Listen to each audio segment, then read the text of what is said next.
ആഗോളതലത്തിൽ വെല്ലുവിളി നിറഞ്ഞ സാഹചര്യങ്ങൾ നിലനിൽക്കുന്നതിനാൽ ഇന്ത്യയുടെ സാമ്പത്തിക വളർച്ച ഈ വർഷം നേരത്തെ കണക്കാക്കിയതിനേക്കാൾ കുറയുമെന്ന് IMF. 2026 സാമ്പത്തിക വർഷത്തിൽ സാമ്പത്തിക വളർച്ച 0.4% കുറഞ്ഞ് 6.2% പുതിയ വിലയിരുത്തൽ. നേരത്തെ 6.6% പ്രവചിച്ചിരുന്നത്. ട്രംപിന്റെ നികുതി ഉയർത്തിയ വ്യാപാര മാന്ദ്യം ഉൾപ്പെടെയുള്ള ആഗോള മാറ്റങ്ങളുടെ പശ്ചാത്തലത്തിലാണ് പുതിയ വിലയിരുത്തൽ. വ്യാപാര സംഘർഷങ്ങളുടെ ദ്രുതഗതിയിലുള്ള വർധനവും വളരെ ഉയർന്ന തലത്തിലുള്ള നയ അനിശ്ചിതത്വവും ആഗോള സാമ്പത്തിക പ്രവർത്തനങ്ങളിൽ കാര്യമായ സ്വാധീനം ചെലുത്തുമെന്നാണ് റിപ്പോർട്ടുകൾ. മറ്റു രാജ്യങ്ങൾ അമേരിക്കൻ ഉൽപ്പന്നങ്ങൾക്ക് ചുമത്തുന്ന ഉയർന്ന തീരുവകൾ ചൂണ്ടിക്കാട്ടി ഇന്ത്യയ്ക്ക് മേൽ പരസ്പര നികുതി ചുമത്താൻ ഉദ്ദേശിക്കുന്നതായി ട്രംപ് ആവർത്തിച്ചു പറഞ്ഞിരുന്നു. കാനഡ, മെക്സിക്കോ, ചൈന എന്നിവിടങ്ങളിൽ നിന്നുള്ള നിരവധി ഉൽപ്പന്നങ്ങൾക്ക് ട്രംപ് ഇതിനകം തീരുവ ചുമത്തിയിരുന്നു.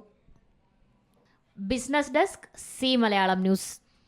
ഏറ്റവും പുതിയ വാർത്തകളും വിശേഷങ്ങളും വിരൽ തുമ്പിലറിയാൻ സി മലയാളം ന്യൂസ് എല്ലാ ഡിജിറ്റൽ പ്ലാറ്റ്ഫോമുകളിലും ലഭ്യം.